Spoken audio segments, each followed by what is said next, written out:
Annar sigurinn í þessari rimmu. Byrjum bara á byrjun, það sem að þið byrjuðu strax í svæðisvörn og þið voru dálítið hægar í gang, komið það eitthvað flatt upp á því? Nei, alls ekki. Við vissum náttúrulega að það myndi fara í 1-3-1 og vorum búin að undirbúa okkur fyrir það. Þú veist, eins og ég sagði, það tók bara smá tíma að malla í gang. Eða líka í síðasta leik vorum við lengi svona stað, en við vorum alveg undirbúnar fyrir það. En það eitthvað hafa áhyggjur af hvað þeir seinar í gang, mun einhvern tímann koma ykkur í vandræði?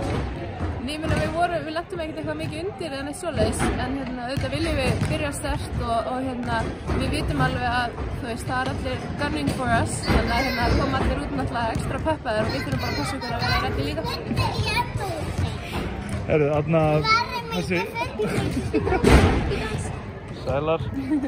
Herru, þriðja leiklutin, smá hiti og þá byrjaði barningurinn virtist og þá fóru bæði lið að hitta betur og kviknaði þess okkur. Þurfið þið aðeins að taka á hinu liðinu til þess að koma ykkur almennlega upp, eða? Nei, menn þetta er play-offs, ef þetta væri ekki svona, þá væri maður ekki svona spenntur að byrja í play-offs. Þetta er bara mikil barátta og bara gaman, svona viljum við hafa þetta og eins og segir, við vorum að hitta vel og bæðilega að hitta vel. Bara, eins og þetta var að vera í, ég ætlaði að segja mars, en það vissi ekki sumar, play-offs er svo setna. Já, það er bara næsti leikur, stutt í þetta og bara hvíla sig strax.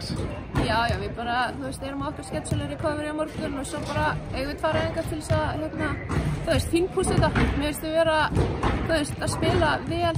Við erum búin að vera, maður er alltaf að bíða eftir einhvern góðum leik, við vorum mjög góðum alltaf fyrsta en vissum alveg að þær eru ekstra ready. En mér finnst þær, gefa allt sitt í dag og útlendingarnir þrír það eru allt í öllu hjá þeim.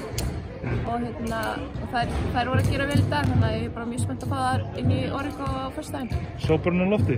Og það er planið. Takk fyrir þetta.